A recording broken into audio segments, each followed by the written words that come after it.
اور اس طرح رائے عامہ ہمارے حق میں جا رہی ہے یا خلاف جا رہی ہے؟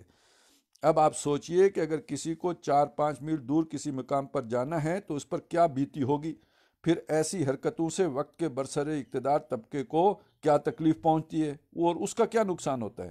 تکلیف پہنچتی ہے تو عوام الناس کو، اور نقصان ہوتا ہے تو قومی املاک کا۔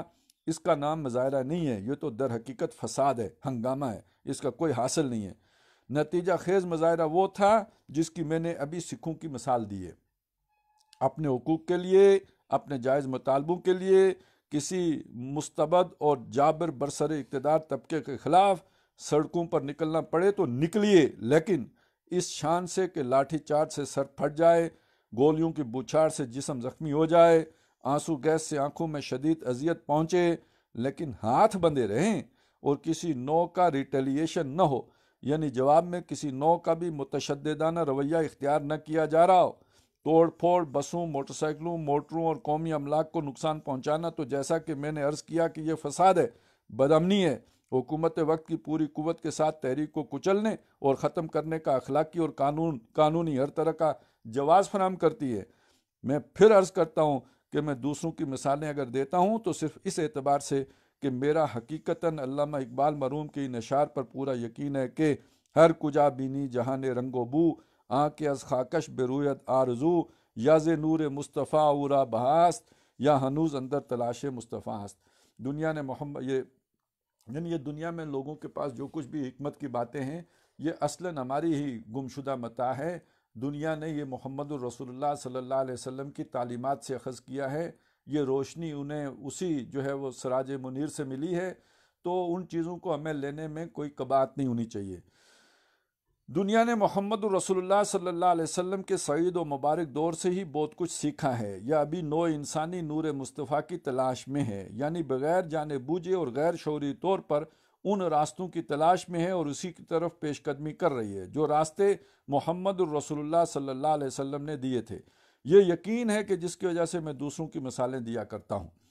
بہرحال میرا ارادہ تھا کہ ریزسٹنس کے تینوں پہلو آج ہی مکمل کر دوں، لیکن بات کچھ طویل ہو گئی ہے۔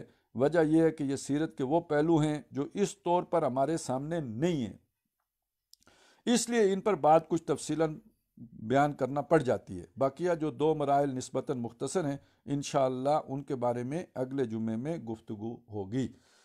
اقول قولی ھذا واستغفر اللہ لی ولکم ولسائر المسلمین والمسلمات۔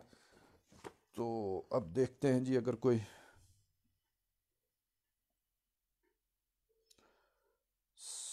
سوال۔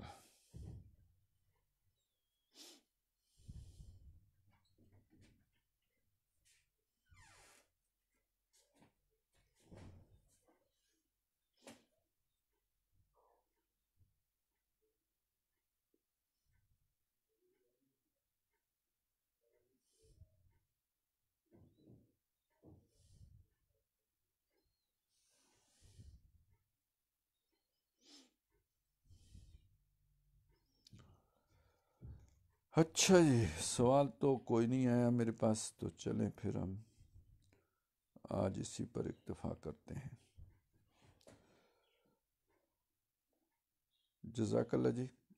کل سے انشاءاللہ روزہ شروع ہو جائے گا، تو کوشش ہوگی کہ روزے رمضان میں نا اتوار کے دن 3 بجے ہم اس پروگرام کو کیا کریں گے، صرف اتوار کے دن 3 بجے، یعنی یہ مطالعہ جاری رہے گا، اور امید ہے کہ شاید رمضان میں ختم ہو جائے، نہیں تو پھر انشاءاللہ رمضان کے بعد اسے کنٹینیو رکھیں گے۔ السلام علیکم ورحمۃ اللہ وبرکاتہ۔